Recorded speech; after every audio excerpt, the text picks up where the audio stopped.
akong napanood na ang daming mga komento doon na sobrang hindi sila pabor sa ginawa ni Vice. Kasi nga, kung dati, napanood ko din yun. Yung sinabi ni Vice na yung mga nagsusugal, walang magandang hahantungan.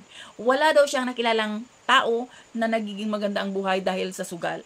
Pero dahil nga sa nag-promote si Vice ngayon ng sugal, kahit na mayroon namang disclaimer na sinabi niya na ang paglaro is kung may extra money ka lang or libangan. Pero guys, kapag ako naniniwala ako na kapag kayo influencer kayo, marami kayong followers, ilang milyon, meron at meron talagang tao na nasa followers mo na maingganyo. Lalo pat nakikita nila na kapag kayo ang naglaro is nananalo kayo.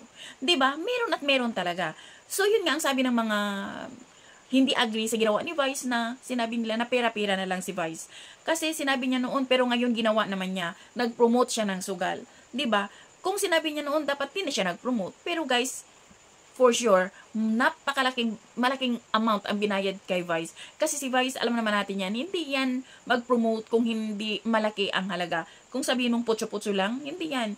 Malaking halaga kaya napapayag si Vice. So, yun nga, sad to say, pira-pira na lang talaga. Hindi na yun sa sinasabi niya na ganito, ganyan kung anong sinabi niya noon. Wala, hindi na yan ngayon. Kasi nga, binayaran siya ng malaki. Kaya nag-promote siya ng sugal. At kahit na nga yung hindi pa masyado malaki ang pangalan, kapag mayroong million followers, maraming nag-o-offer ng malaking halaga, kaya ginagrab nila. Si Vice ganda pa na, oh my God, malaking halaga ang involved. Kaya wag na tayong magtaka, guys.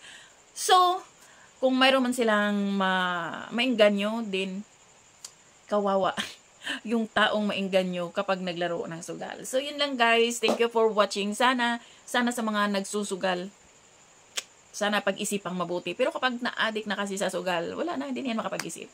So, yun lang, guys. Thank you for watching. Bye. God bless everyone.